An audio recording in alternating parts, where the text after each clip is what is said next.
Okay, so I think I'll start when I was young.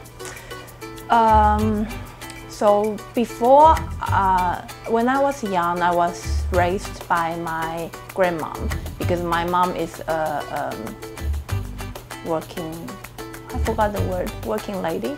Okay, so my mom needs to work. So my grandmom takes the job to look after me. So my first language was Taiwanese, and I'm not sure, I can't really remember when I go to kindergarten, but I'm very sure by the time when I go to primary school, because that time in our school they still have this situation is you're not allowed to speak dialects, which is Taiwanese or Hakka in school. Otherwise you'll get fined or punished. And that's when I was about 7 years old. So from that time on, I was always speak Mandarin or Chinese in school. And even though my family still speak Taiwanese to each other, like my grandmom, granddad, they all speak Taiwanese, and I gradually lose this ability to speak Taiwanese.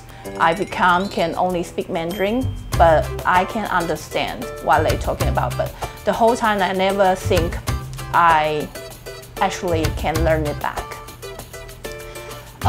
So until I am about 18 years old, I go to Taichung to study. And that time, all my best friends are from Taichung, Kaohsiung. They always speak Chinese, but it never clicked on me.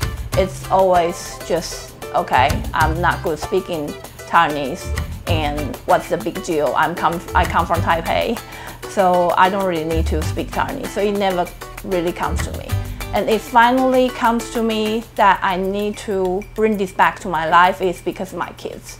My kids live with me in Australia, and I find it's hard to raise kids bilingual in Australia because there's not many people learning a foreign language.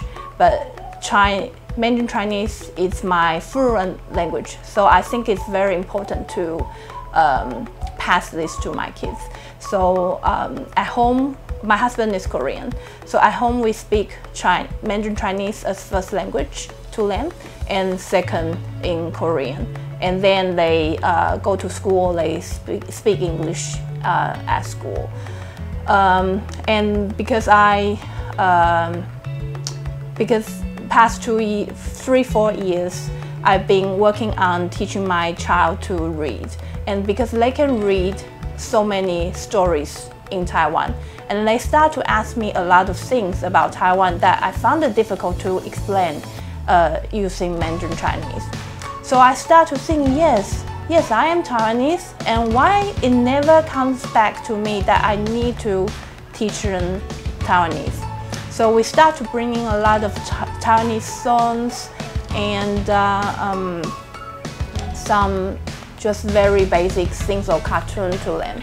So they can sing some simple Taiwanese songs, but I'm not sure, maybe they don't know what they sing because I didn't speak to them.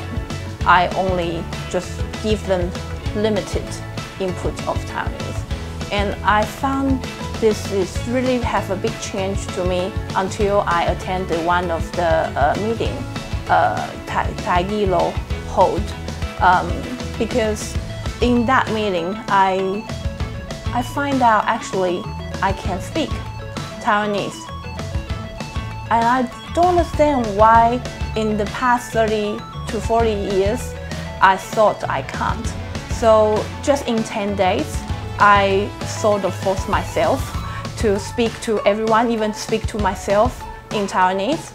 And incredibly, this come back to me. And I can now speak in Taiwanese, say maybe 80 to 90% to express what I would like. Even though I don't have perfect pronunciation, even though there's so many words I don't know how to say, but God help us, we got someone can speak Taiwanese, can remind me, or we got apps to tell us how to speak these vocabularies. So that's not a big deal. So I found the secret is you need to know why it needs to come back to your life, and you need to believe you can do it. Yeah. 欢迎来参加台语咯分享会。